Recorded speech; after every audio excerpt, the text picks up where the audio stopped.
الفساد الحصري للاتحاد المصري ده هداف بيتقال في الاستاد، والناس بتضحك عليه ساعات، وناس بتحبه، وناس تقول لك احنا بنحب الهتاف ده قوي وكده. لكن الموضوع اكبر من كده واكبر من هتاف.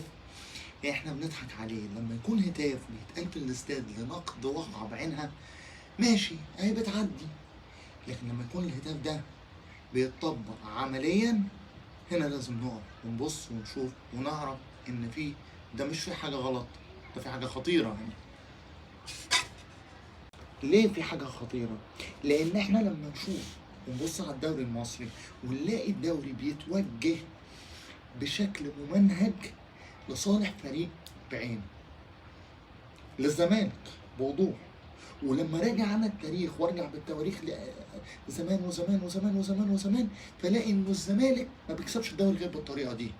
لكن ما بلاش نروح لزمان قوي، خلينا في الزمان القريب الماضي القريب.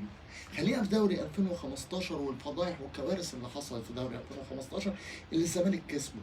وخلينا في دوري 2021 و2022 لما الزمالك خد الدوري. فضايح الدوري، البالونه اللي موجود في الاهلي دلوقتي اللي اسمه زيزو، اكبر لاعب، اكبر نصاب في تاريخ الكوره في العالم. زيزو ده ما بيعرفش يلعب كوره. البالونه ده لما خد هداف الدوري مع الزمالك، والزملكاويه كانوا بيقولوا ايه؟ زيزو هو الاصل احسن لعيب في مصر، واخد هداف الدوري ب 18 جون، منهم 14 ضربه جزاء، منهم 16 ضربه جزاء غير صحيحه للزمالك. جميل كده. الزمالك خد الدوري وقتها بالنصب بتاع البالونه اللي ما بيعرفش يلعب كوره. وانا هفضل اقول زيزو ما بيعرفش يلعب كوره، وكنت بقولها لما كان في الزمالك وبقولها دلوقتي وهو في النادي.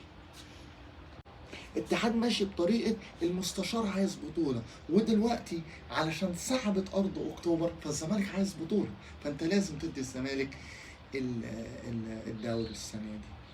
حد يجي يقول لي يعني شايف ان في فرقه احسن؟ لا لا، انا معاك، الاهلي وحش جدا، والاهلي هو السبب في ان الزمالك متصدر دلوقتي. لكن رغم وحشه الاهلي وسوء مستوى الاهلي والميس مانجمنت، يعني سوء الاداره الغير طبيعي اللي موجود في النادي الاهلي دلوقتي، لكن برضه الزمالك مش عارف يكسب الدوري من غير تعريض الحكام، ومن غير ما الحكام تساعده والاتحاد يساعده وكل حاجه في مصر تساعد الزمالك عشان يكسب الدوري. الزمالك ما بيعرفش يكسب لوحده، حتى لما الاهلي يبقى وحش وعنده مشاكل كتير زي ما هو الحال دلوقتي في النادي الاهلي، اللي طبعا انا قلت انه المشاكل دي سببها مجلس اداره النادي الاهلي السابق. اتحاد الكره لازم يمشي، هاني ابو ريده سبب فساد كره القدم المصريه ده لازم يمشي، والكلام ده لازم يتغير لو كانت مصر عايزه تبقى حاجه في كره القدم زي العالم.